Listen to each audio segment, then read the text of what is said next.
कोल्हापूर भूमी अभिलेख विभाग हायटेक 3,69,00,000 यंत्रसामग्री, रोवर, लॅपटॉप, स्कॅनर वितरण, मोजणी कामांना गती, नागरिकांना जलद आणि पारदर्शक सेवा देण्यावर भर।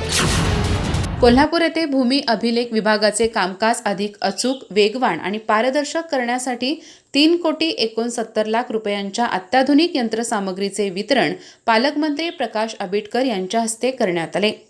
जिल्हा वार्षिक योजनेतून उपलब्ध झालेल्या निधीतून रोवर मशीन, लॅपटॉप आणि स्कॅनरची खरेदी करण्यात आली आहे।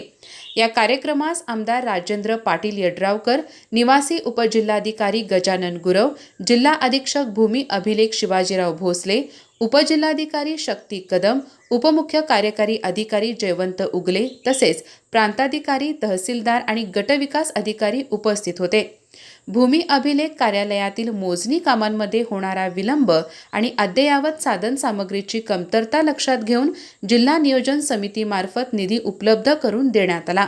या निधीतून 18 रोवर मशीन, 26 लॅपटॉप आणि 14 स्कॅनर खरेदी करण्यात आले आहेत।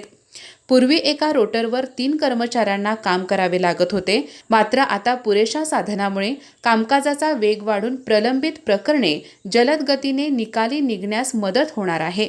यावेळी बोलताना पालकमंत्री प्रकाश आंबेडकर यांनी केवळ साहित्य वितरणावर न थांबता त्याचा प्रभावी वापर होणे आवश्यक असल्याचे सांगितले। नागरिकांना या आधुनिक सुविधांचा थेट लाभ मिळावा यासाठी प्रशासनाने जबाबदारीने काम करावे असे निर्देश त्यांनी दिले।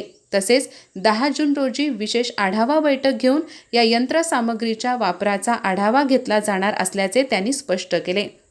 जिल्हा अधीक्षक भूमी अभिलेख शिवाजीराव भोसले यांनी सांगितले की जिल्ह्यातील भूमापनाची सर्व कामे GPS आधारित रोवर तंत्रज्ञानावर केली जात असून दरमहा सुमारे 5,000 नोंदी EPCIS प्रणालीद्वारे पूर्ण केल्या जात आहेत। नव्याने मिळालेल्या साधनामुळे मोजणी, फेरफार आणि अभिलेख सेवा अधिक गतिमान, अचूक आणि पारदर्शक होणार असल्याचा विश्वास त्यांनी व्यक्त केला। अधिक माहिती आणि ताज्या घडामोडींसाठी आजच आमचे चॅनल सबस्क्राइब करा।